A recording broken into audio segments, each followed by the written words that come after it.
अस्सलामु अलैकुम वरहमतुल्लाहि वबरकातुहू।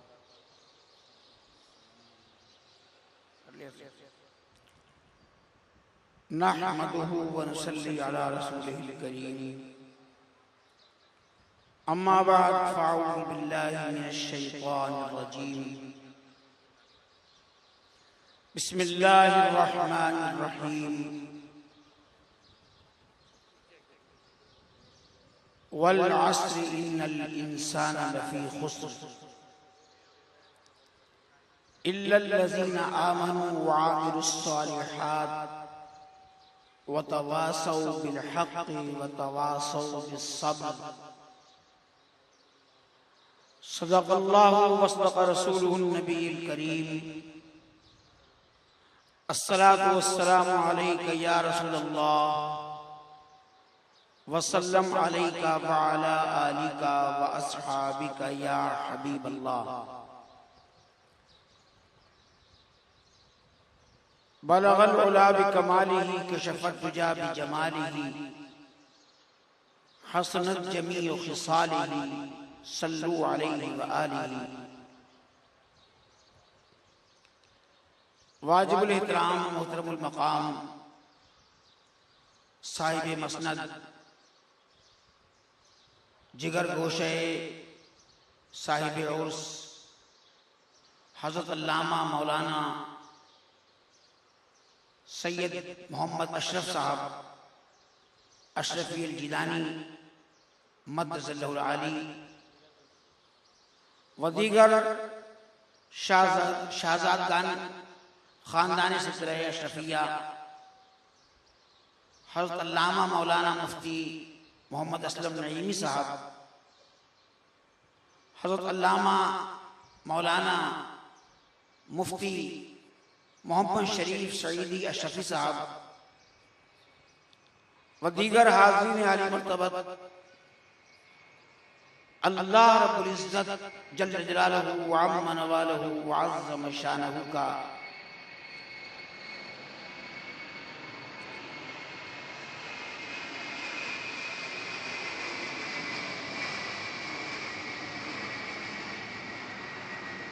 ये हम सब पर बेपनाह फज़्ल करम और एहसान अज़ीम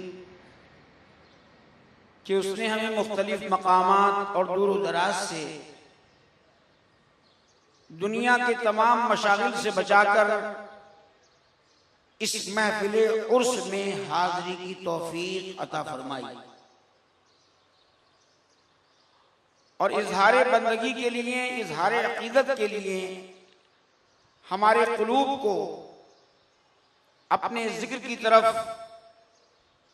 अपने नेक बंदों के जिक्र की तरफ मुतवज्जे फरमाया। ये सालाना उर्स क़ुत्ब रब्बानी जो हजरत ज़ुबदतुल आरिफीन रईसुल अस्फिया ताजुल उलमा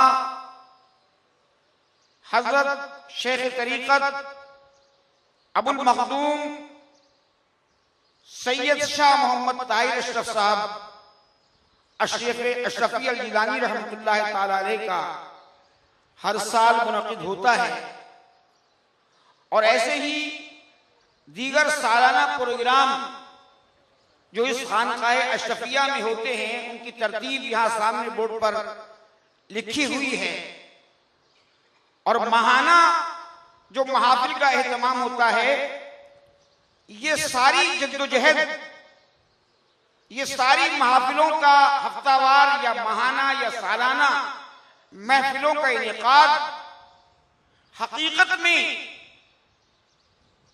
फैज़-ए सिलसिला अशरफिया के हवाले से हमारी रूहानी पाकीज़गी का इंतजाम है। हमारी रूह को पाकीज़ा करने का इंतजाम इन शाहज़ादगान ने अपने आबाओ अजदाद का विरसा जो इनको मिला है उसका एहतमाम करके इन्होंने हमारी रूह की पाकीज़गी का इंतजाम किया है। और जितने लोग मुख्तलिफ मकामात से इस महफिल उर्स में आए हुए हैं, कुछ स्टेज पर हैं, कुछ नीचे बैठे हुए हैं और नीचे बैठने वालों में भी यकीनन आला इल्म वाले और आला फहम वाले काफी हज़रात और उनकी शक्लें मुझे नजर आ रही हैं। और हो सकता है कि हमारी गुफ्तगू भी उनके मेयार के मुताबिक न हो, गुफ्तगू मेयार के मुताबिक हो या ना हो, बातें नई हो या पुरानी हो, अरे वो तो खुद रब्बानी का फैज लेने के लिए आए हैं और यकीनन उनका फैज उनको मिलकर रहेगा। गुफ्तगू कैसी हुई? अल्फाज आम थे या खास थे? सुनाने वालों का मकसद और सुनने वालों का मकसद यही है कि साहिब उर्स हमसे खुश हो जाएं। और इन औलिया अल्लाह की खुशनुदी, ये मुबालगा आराई की बात नहीं है कि इनकी खुशनुदी की बड़ी अहमियत है, बहुत बड़ी अहमियत है। अगर आप दीनी किताबों का मुताला करेंगे तो आपको अपने अकीदे हक की बुनियादी सच्चाइयां नजर आएंगी, अपने अकीदे पर यकीन होगा, इन औलिया अल्लाह की अजमत की हक्कानियत आपकी समझ में आएगी। इनकी खुशनुदी, इनकी रजा, इनको खुश करना। मैंने अल-अशरफ में एक वाकया पढ़ा, एक बुजुर्ग का, काफी दिनों पुरानी बात है, अभी तो खैर 2 महीने से नहीं आ रहा मेरे पास। तो मैंने पढ़ा कि जनाब एक मुहद्दिस साहब का इंतकाल हो गया। उनके अमाल वाजिबी से थे। किसी उनके मुक्तदी ने उन्हें ख्वाब में देखा, पूछा हजरत कैसा मामला हुआ? कहा लोग तो मेरी बड़ी इज्जत करते थे, मैं उसका हकदार नहीं था, मेरे अमाल तो वाजिबी से थे, गिरफ्त में आ चुका था, लेकिन आवाज ये आई कि तेरी गिरफ्त करने के लिए तो हम तेरे काफी अमाल तेरे सामने रख सकते हैं, लेकिन हमने तुझको माफ कर दिया और जन्नत का हकदार कर दिया, इसलिए कि एक महफिल में तू खिताब कर रहा था, उस महफिल में हमारा एक महबूब बंदा मौजूद था, वो तेरी गुफ्तगू से खुश हो गया था, उसकी खुशी की वजह से हमने तुझे गिरफ्तार करने के बजाय जन्नत का हकदार बना दिया। तो हमारी गुफ्तगू हो सकता है आपके मेयार के मुताबिक ना हो, लेकिन हम सब की आमद का मकसद जो है वो इन अल्लाह वालों को राजी करना। और दूसरी बात ये कि ये महफिलें, कोई आया जल्दी चला गया, कोई तकरीर करने के लिए आया मुझ जैसा और जल्दी दूसरी महफिल में चला गया, ये तो बड़ा आसान है, लेकिन इस महफिल का सजाना, कब से बैनर बन रहे हैं, कब से इश्तिहार छप रहे हैं और कब से लग रहे हैं, और एक महफिल के लिए नहीं बल्कि पूरी तरतीब मैं इस बोर्ड पर पढ़ता हूं तो मुझे हैरत होती है कि ये इंसानों का काम है या जिन्नात का काम है, लेकिन ये इंसानों का काम नहीं है, जिन्नात का काम नहीं है, ये निगाहे फैज़ का असर है, खुद पे रब्बानी का। ये हर महफिल होती है और हर महफिल नूरुन अला नूर होती है, हर महफिल नूरुन अला नूर होती है। तफसीर तो पढ़े बोर्ड की, आपके अपने घर के अंदर भी इतने फंक्शन हो जाएं तो आप बेजार हो जाएंगे, परेशान हो जाएंगे। तो ये खुद रब्बानी के फैज़ को अगर हम मुलाहिज़ा करें, इन बुजुर्गाने दीन के, इन औलिया अल्लाह के फयूज़ ज़ाहिरी को हम मुलाहिज़ा करें, तो अब ये महफिल सजाई है, किस तरह सजाई है, कितने मराहिल से गुजरना पड़ा है, इसके बावजूद अल्लाह ताला ने हमारे कदमों को तौफीक भी दे दी कि हम महफिल में आकर बैठ गए। लेकिन मेरे दोस्तों, कोई महफिल में बैठकर भी महरूम रह जाता है, इसलिए कि उसके ख्यालात कहीं और होते हैं, जिक्र की तरफ उसकी तवज्जो नहीं होती, और कोई राह से चलते चलते इस स्पीकर की आवाज सुनता है और कुछ देर के लिए तवज्जो के साथ खड़ा हो जाता है, और वो महफिल में न होने के बावजूद मकबूल हो जाता है। जितने हाज़रीन हैं, जितने सामाईन हैं, तवज्जो के साथ बैठे और ये यकीन कर ले कि खुद रब्बानी की निगाहे करामत हम सब पर पड़ रही है और वो हमारी इस हाजिरी से खुश हो रहे हैं। अल्लाह अकबर।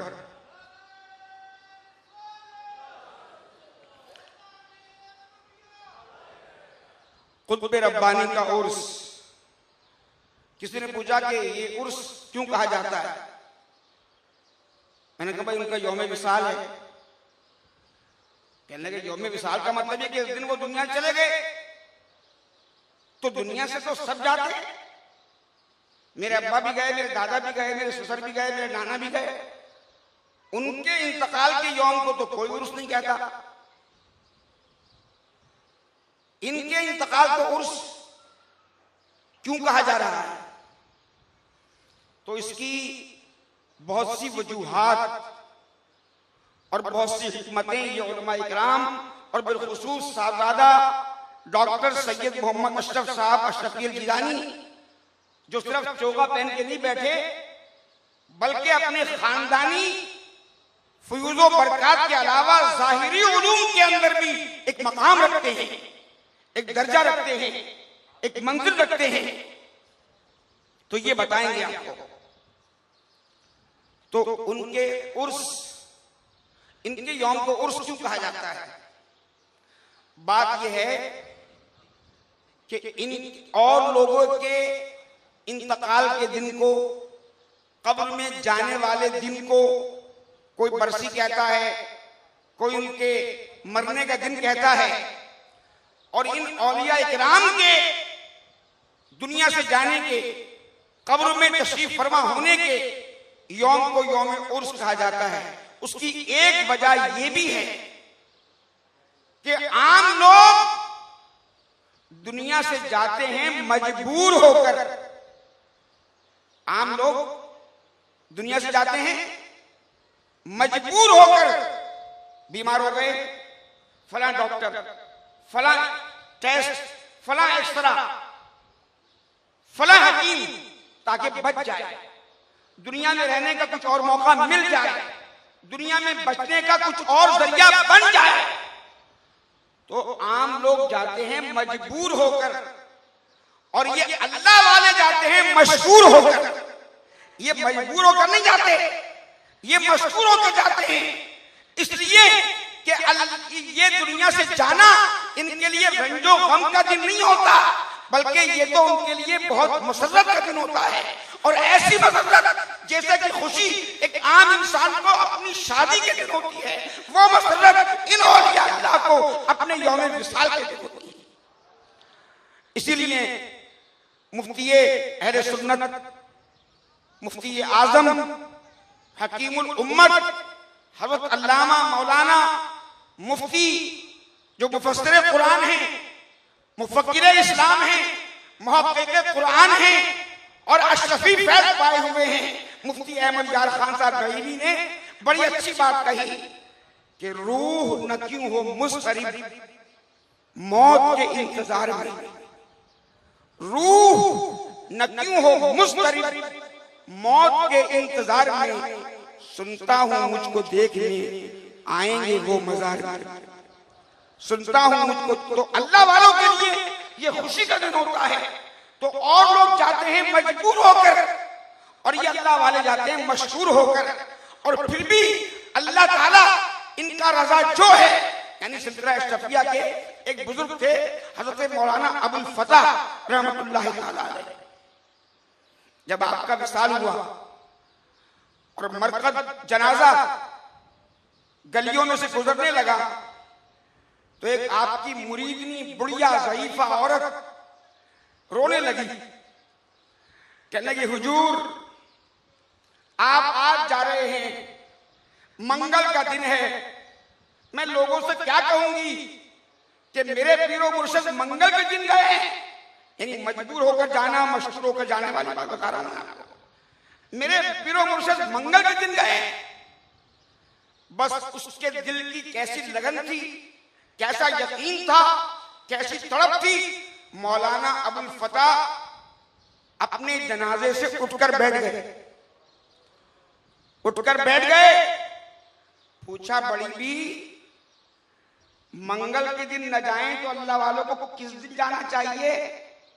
तुम्हें अपने पीर के इंतकाल का कौन सा दिन बनाकर खुशी होगी?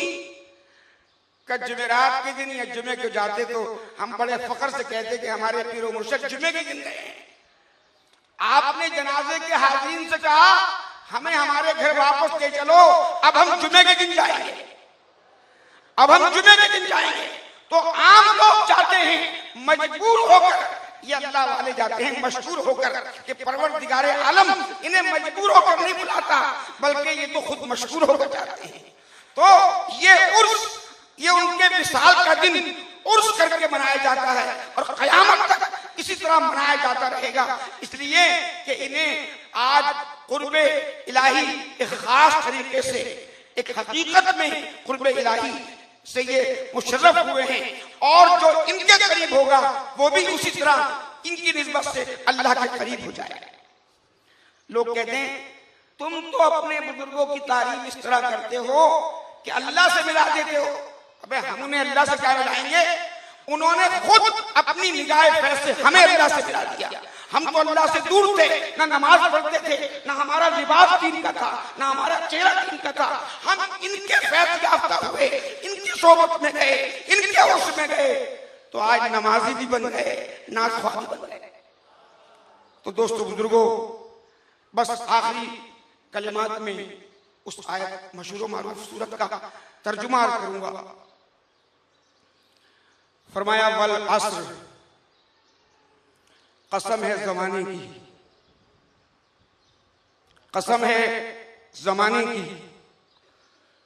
इन्नल इंसान लफी खुस्र, बेशक इंसान बड़े खसारे में है। इल्लल लज़ीना आमनू, मगर वो लोग आमनू जो ईमान लाए। सारे औसाफ औलिया अल्लाह के बयान कर दिए। बेशक वो, मगर वो लोग जो ईमान लाए, व आमिलुस सालिहात, और सिर्फ कलमा पढ़कर ही मुतमईन नहीं हो गए, बल्कि व आमिलुस सालिहात, आमाले सालिहा किए। और सिर्फ आमाले सालिहात पर खुद ही महदूद नहीं रहे, बल्कि वतवासौ बिल हक़्क़ि वतवासौ बिस्सब्र, वो दूसरों को भी, अपने हल्के अहबाब को भी, अपने ज़ेरे किफ़ालत लोगों को भी, अपने ज़ेरे नजर लोगों को भी, अपने ज़ेरे असर लोगों को भी हक की ताकीद करते रहे और सब्र की तलकीन करते रहे। हक की ताकीद और सब्र की तलकीन का जब आप मफ़हूम पढ़ेंगे, जब आप तफसीर पढ़ेंगे, तो जमील आमाले हसना को ये दो लफ्ज़ अपनी अंदर लिए हुए हैं, छुपाए हुए हैं, हक की ताकीद और सब्र की तलकीन। तो ये कौन है? ये औलिया अल्लाह हैं, जिनकी हक की ताकीद से आज मैं और आप टीवी के प्रोग्राम को छोड़कर महफिल उर्स में बैठे हुए हैं। ये इनकी तब्लीग और हक की ताकीद और सब्र की तलकीन का असर है कि आज हम मस्जिदों में जा रहे हैं और 5 वक्त नमाज अदा कर रहे हैं। 5 वक्त नमाज के अलावा भी मुख्तलिफ किस्म के औरात और वज़ाइफ तमाम मुरीदान सिलसिला को बताए जाते हैं ताकि उन्हें कुर्ब खास नसीब हो जाए। एक बात और सुन लीजिए, ये डॉक्टर साहब वज़ाइफ बता रहे हैं, अल अशरफ के अंदर रूहानी वज़ाइफ बता रहे हैं। नमाज पढ़ लेना काफी है, नमाज पढ़ लीजिए बस, काफी है। ये क्या जरूरत है कि आज खत्म गौसिया करें, खत्म कादरिया करें, खत्म ख्वाजगान करें, हिज़्बुल बहर का चिल्ला करें? ये क्या जरूरी है? बात यह है कि जब तक तुम औलिया अल्लाह के करीब नहीं आओगे, तुम्हें इनकी इफादियत का पता चलेगा नहीं। ये खत्म कादरिया सब में अल्लाह का जिक्र ही होता है, नमाज में भी अल्लाह का जिक्र होता है। मुबल्लिग़ अहले सुन्नत हज़रत अल्लामा मौलाना मोहम्मद अबरार अहमद रहमानी सिद्दीकी दावत कातमुल आलिया तशरीफ लाए। हम सब को बहुत मसरत हुई, बड़ी खुशी हुई। हम हज़रत को खुशामदीद कहते हैं कि आप तशरीफ लाए। अल्लाह तबारक व तआला आपको सेहत कामिला के साथ उम्र दराज अता फरमाए। तो मैं ये आखिरी कलिमात अर्ज़ कर रहा हूँ, तवज्जो का तालिब हूँ आपकी, कि ये खत्म कादरिया, खत्म ख्वाजगान, ये नौचंदी जुमेरात को महफिल वज़ाइफ का सिखाना, इसमें क्या बात है? मेरे दोस्तों बुजुर्गों, ये खत्म कादरिया, खत्म गौसिया, खत्म ख्वाजगान या जितने वज़ाइफ और औरात के अय्याम यहाँ लिखे हुए हैं बोर्ड पर, ये नमाज के अलावा जो इबादत के तरीके हैं, ये औलिया अल्लाह के दिया हुआ सलीका है अल्लाह के कुर्ब को पाने का। अच्छा, नमाज में जिक्र नहीं होता अल्लाह का, खत्म कादिया में होगा, खत्म गौसिया में होगा, नहीं होता है, लेकिन उसको समझाने के लिए एक मिसाल अर्ज करता हूं। देखिए, एक पिंजरे में आपने तोता पाला और वो तोता आपके कहने से कहता है, कभी आपकी अम्मी का नाम लेता है, कभी आपकी बेटी का नाम लेता है, कभी आपके बेटे का नाम लेता है, कभी चूरी कहता है, कभी रोटी कहता है। जब वो आपके सिखाने से कुछ अल्फाज बोलता है, अगरचे बगैर समझे हुए बोलता है, लेकिन आपको उस पर प्यार आता है। बोलो भाई, आता है नहीं आता? आपके सिखाने से जब वो बोलता है तो आपको प्यार आता है। तो वो पहले भी नहीं हम बोलता, लेकिन जो बात आपके सिखाने से बोलता है, जब वो अपनी जुबान से बोलता है, अगरचे बगैर समझे हुए बोलता है, लेकिन आपको उस पर प्यार आता है। तो अल्लाह का जिक्र तो सभी करते हैं, लेकिन जब खत्म कादिया की शक्ल में गौसे आजम के कहने से करते हैं, खत्म ख्वाजगान में ख्वाजगान के कहने से करते हैं, तो अल्लाह ताला को भी हम पर प्यार आता है कि जिक्र तो सभी करते हैं, लेकिन ये खत्म कादिया, खत्म गौसिया की सूरत में गौसे आजम के कहने से कह रहा है, ख्वाजा गरीब नवाज के कहने से कह रहा है, बाबा फरीद के कहने से कह रहा है। तो हम औलिया अल्लाह के दिए हुए सलीका इबादत के मुताबिक जब उसका जिक्र करते हैं तो अल्लाह ताला को हम पर प्यार आता है।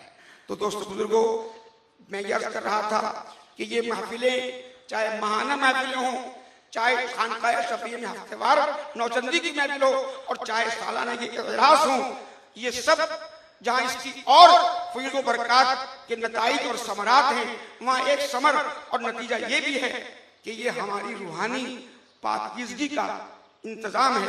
अल्लाह तबारक व तआला हमारे ज़ाहिर और बातिन को इन मुक़द्दस महफिलों के जरिए नतीजा खेज बनाए और हमारे ज़ाहिर और बातिन को पाक फरमा दे।